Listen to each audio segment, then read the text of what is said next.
అది ఎందుకంటే ఆయన కొత్త కదా, అర్థం కాలే. ఏం మాట్లాడినాడో, ఆయన ఏం మాట్లాడుతున్నాడో ఆయనకే తెలియదు. ఆ విధంగా మాట్లాడుతున్నాడు కాబట్టి నేను ఒక 3 వీడియోలు పెట్టినా. అంతవరకే కానీ అతన్ని కానీ అతని కుటుంబ సభ్యులను కానీ అవమానపరచాలా, కించపరచాలనే విధంగా నేను వీడియోలు చేయలేదు బ్రదర్. సరేనా?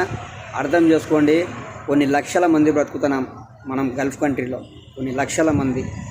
ఒకవేళ వాళ్ళకి తెలిసిందనుకోండి, గల్ఫ్ వాళ్ళకి, అరబ్బీ వాళ్ళకే ఎవరో ఒకరు చెప్తారు, మనలాంటి వాళ్ళు ఉంటారు, బాబా మీరు ఇటోళ్ళు అంటే అది ఇది అన్నారనుకో. అటువంటిప్పుడు మనలాంటి భారతీయుల మీద చిన్న చూపు పడతారనమాట. దానికి నేను స్పందించిన బ్రదర్. అంతవరకే, ఎవరిని కించపరచాలని కాదు, ఏం కాదు.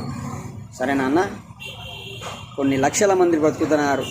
మనం అక్కడ పని చేసుకుంటూ కష్టపడి ఏదో కొన్ని వేలు జీతం సంపాదించుకుంటూ ఇక్కడ ఇండియాలో ఉండి భార్యా పిల్లలతో సంతోషంగా ఉండేటోళ్ళు చాలా మంది ఉన్నారు. కష్టపడింది ఏది రాదన్న, ఊరికే ఏది రాదు. సరేనా బ్రదర్? దయచేసి నాకు బ్యాట్